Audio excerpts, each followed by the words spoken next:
Semangat pagi sahabat Wonder Woman. Ini saya tergelitik sama kebiasaan dan metode pendidikan yang diajarkan di PAUD dekat rumah saya ya. Ini luar biasa teman-temannya. Jadi ini gurunya ini benar-benar memakai standar kompetisi anak. Jadi bukan mengedepankan teori, tapi anak ini benar-benar sungguh-sungguh diajak bermain dan diajak membuka potensi yang ada pada diri anak itu. Bahkan ini di bulan puasa ini cenderung memberikan contoh. Misalkan diajak sholat, diajak contoh bersolat bagaimana yang baik. Diajak belajar sholat berjamaah, diajak bersosialisasi lewat sholat. Nah ini adalah contoh yang sangat baik, jadi bukan teori.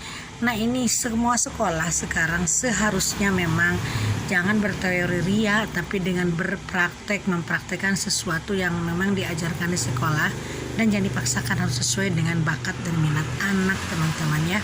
Ini karena saya basicnya guru, otomatis dong saya tertarik dengan kurikulum di sekolah. Makanya kenapa saya nggak jadi guru, karena kok kurikulumnya berbenturan dengan pikiran dan hati saya gitu loh.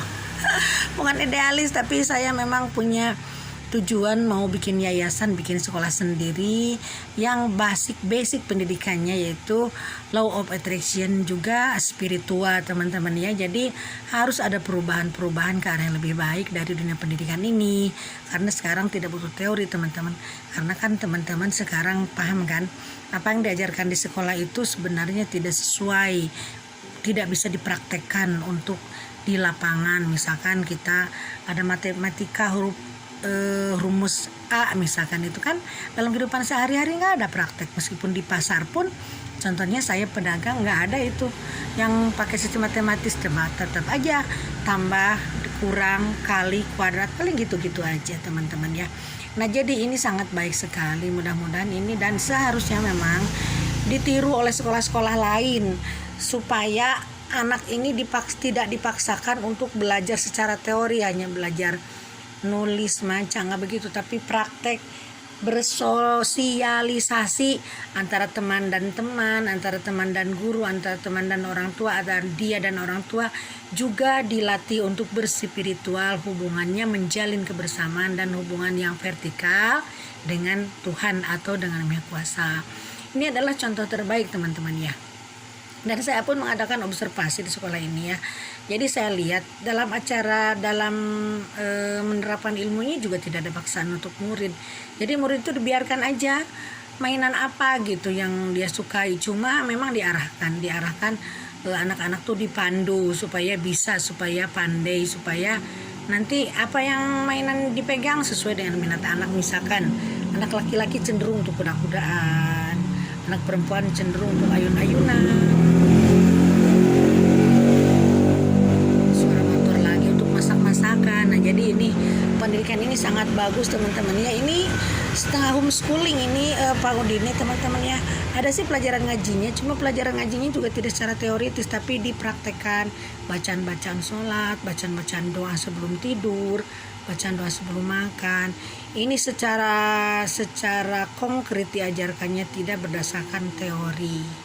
Saya pikir guru PAUD ini memang harus diperhatikan teman-teman ya, sama pemerintah lebih diperhatikan lagi, lebih ke guru PAUD daripada ke dosen-dosen senior yang sudah memang jam terbangnya pengalaman. Dan anak pun kalau kuliah kan tinggal mengarahkan aja sih, tidak dasarnya, basicnya ini paling susah ini ngajarkan anak secara basic, secara dasar.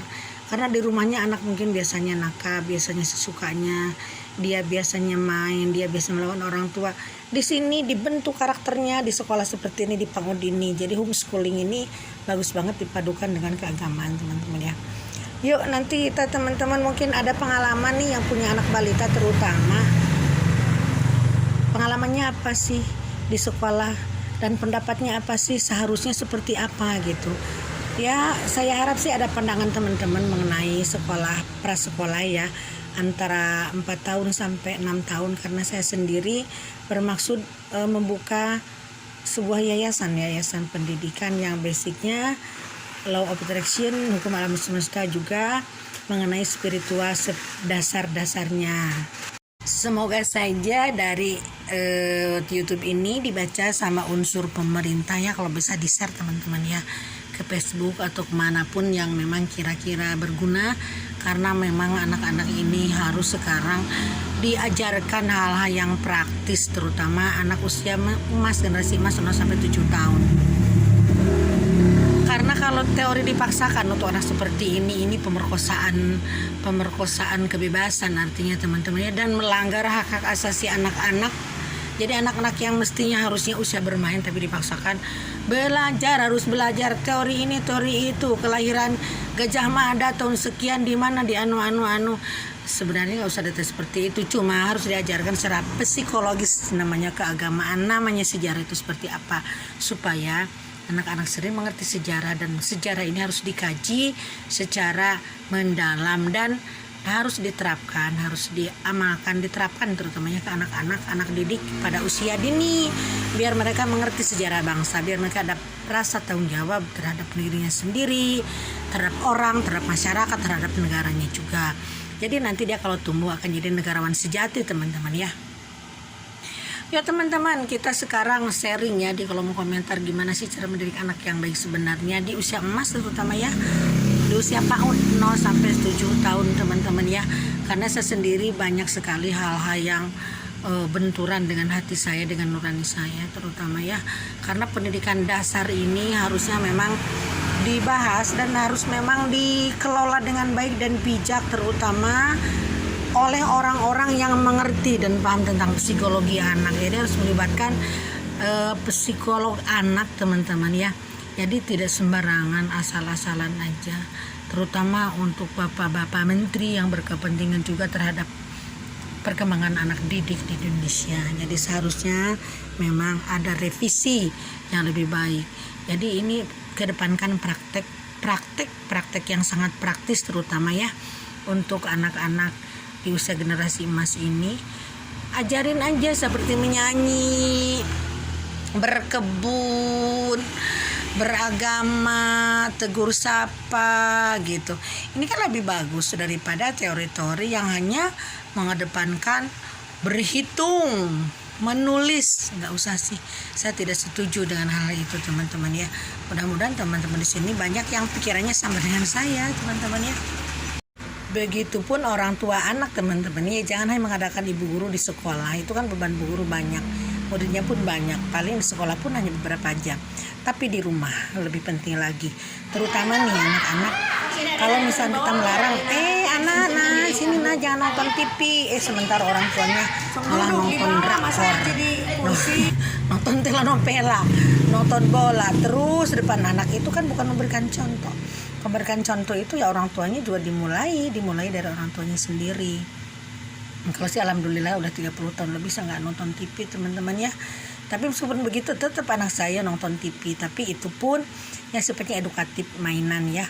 Ada misalkan cara pasang puzzle atau memang di situ film kartun gitu. Jadi yang mendidik, karena di film kartun ini banyak hal-hal yang bisa diambil pelajarannya. Misalkan apa? Misalkan kalau kartun kan meskipun udah gepeng kan tetap hidup lagi, udah gepeng hidup lagi, itu mengajarkan semangat bahwa kita memang tidak bisa dihancurkan orang lain. Jadi kita tetap semangat, kita tetap hidup untuk saat-saat yang sangat tetap hidup meskipun